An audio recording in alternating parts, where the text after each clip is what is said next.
Salut les amis! Tacta aux commandes, prête à vous servir l'actualité avec une sauce spéciale, celle du rire. En direct, guerre en Ukraine, au lendemain d'un bombardement sur Kiev qui a fait 24 morts, la Russie a mené 58 attaques de drones dans la nuit. 12 engins russes ont été abattus, 18 ont été neutralisés par les moyens de guerre électroniques, selon l'armée de l'air ukrainienne. Les principales cibles de l'attaque étaient les oblasts de Donetsk, Dnipropetrovsk et Zaporijia. Netflix diffusera les chaînes et contenus de TF1 en France dès l'été 2026. Ce rapprochement inédit vise à élargir l'audience de TF1 tout en enrichissant l'offre de Netflix avec des programmes en direct et des contenus sportifs. Retraite, LFI prêt à déposer une motion de censure la semaine prochaine.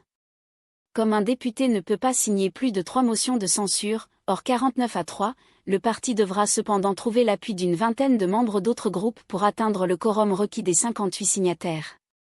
#MeTooPolice, ces enquêtes révèlent des centaines de cas de violences sexuelles par des policiers et gendarmes. Disclose et Libération ont enquêté parallèlement sur les violences sexistes et sexuelles commises par des membres des forces de l'ordre.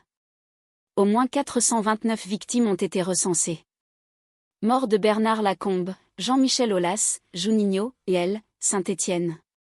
Hommage unanime après le décès de Lacombe.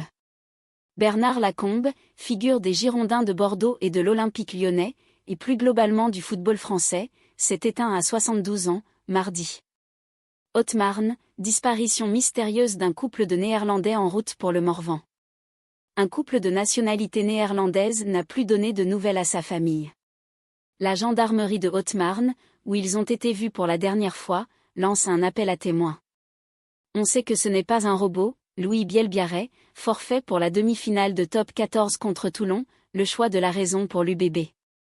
L'ailier international Louis Bielbiarré est forfait pour la demi-finale de l'UBB contre Toulon samedi soir, 21h05. Un gros coup dur pour le club girondin, qui perd son arme fatale. La neutralité conviendrait à la Slovaquie, le Premier ministre Robert Fico remet en question l'appartenance du pays à l'OTAN.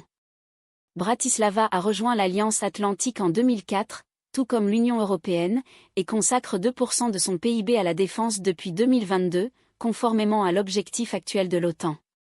Enzo, 28 ans plus tard, CNECAP. Nos critiques des sorties cinéma de la semaine.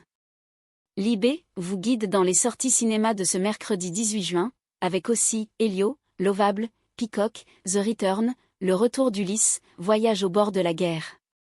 Bande-annonce à l'appui. Guerre en Ukraine, l'Australie adopte ses premières sanctions contre la flotte fantôme russe. Comme l'Union européenne et le Royaume-Uni, Canberra cible ses navires utilisés par Moscou pour transporter son pétrole en contournant les sanctions occidentales. Merci d'avoir été des nôtres aujourd'hui les amis, je vous envoie une tonne de bonnes ondes et vous dis à demain pour de nouvelles aventures dans l'univers de l'actualité.